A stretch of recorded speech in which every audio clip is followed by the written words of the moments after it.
Les gars, aujourd'hui, on s'impose 4-2 face au Slavia Prague et on est aux portes de ce top 8. Je pense qu'il y a possibilité de le faire. Il y a possibilité sans doute d'y aller parce que là, malheureusement, on se retrouve à la 9e place. On ne peut pas malheureusement accéder dans ce top 8. Pourquoi? Parce qu'il y a 3 équipes avec lesquelles on exécute au niveau du classement. Il y a le Paris Saint-Germain, il y a Newcastle et Chelsea. Parmi ces 3 équipes, on a affronté les 3 dans ces phases de ligue. Le Paris Saint-Germain et Newcastle nous ont tapé, donc malheureusement, on ne peut pas passer devant eux, passer de 1. Newcastle, on a gagné Newcastle, on ne peut pas passer devant eux. Pourquoi? Parce que lorsqu'on essaie de checker au niveau du classe, au niveau de goal average, on a un goal average de plus 5. Newcastle a un goal average de plus 10, donc on ne peut même pas passer devant eux. Ça, c'est de 1. De 2, lorsqu'on essaie de checker même au goal average du côté du Paris et de Newcastle, le côté de Paris de Chelsea, on ne peut même pas passer devant eux parce que de 1, ils nous ont tapé. De 2, ils ont un goal average favorable par rapport à nous. Mais je n'arrive pas à concevoir que je viens au niveau des buts. Je vois qu'on a 18 buts marqués, 13 buts encaissés. 13 buts encaissés, c'est trop. Les gars, c'est trop. Et ce n'est pas possible. C'était plausible. L'image vraiment qu'on encaisse trop de buts, c'est révélé dans ce match. Déjà à la 10e minute, on rentre mal dans la partie, on encaisse le premier but. À la 10e minute, c'est un corner. On a des problèmes sur les coups de pied arrêtés. Le Barça aujourd'hui a souffert sur les coups de pied arrêtés. Déjà que le stade était bouillant, chaud. Corner, on se fait surprendre au premier poteau. Les gars couvrent mal. Le gars dévie le ballon au premier poteau. Au second poteau, le ballon arrive. Frenkie de Jong, je ne sais pas qu'est-ce qui se passe là-bas, comment il défend. Et on encaisse le premier but. Aucun arrive à revenir par Fermin Lopez. Frenkie de Jong se rattrape le but encaissé.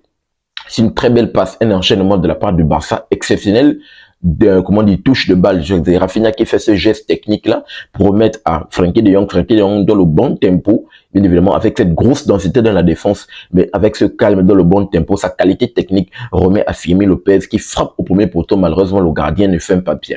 On revient. Firmino Lopez, qui, il faut quand même le dire, il faut quand même juste à le saluer, qui est le meilleur joueur de cette équipe barcelonaise quand même, depuis, en tout cas, fin cette année 2025, début cette année 2026, il continue, il est toujours sur les mêmes bases. Il arrive à mettre ce deuxième but exceptionnel, c'est une frappe incroyable. Mais je n'arrive pas à concevoir que on n'arrive même pas, on est en train de se diriger pour rentrer dans les vestiaires avec cet avantage de 2 buts à 1. Une minute plus tard, corner encore, on se fait surprendre. Comment c'est possible, les gars? Comment c'est possible? D'où on voit qu'on a 13 buts encaissés, c'est trop, les gars. C'est trop.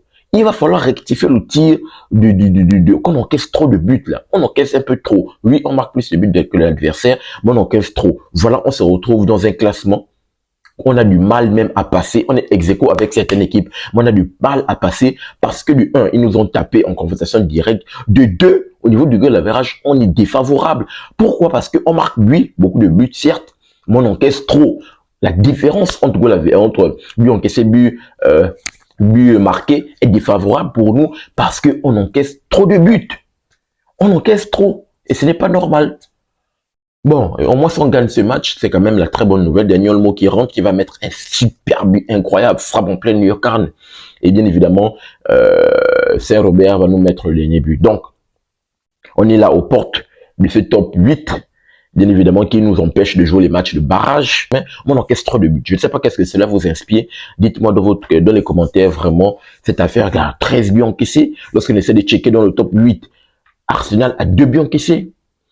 Le Bayern 7, 7 également pour Tottenham, 6 pour Newcastle qui encaisse moins de buts, qui marque 16 buts, quasiment 2 buts de moins que nous. Paris marque plus de buts, 2 buts de plus que nous.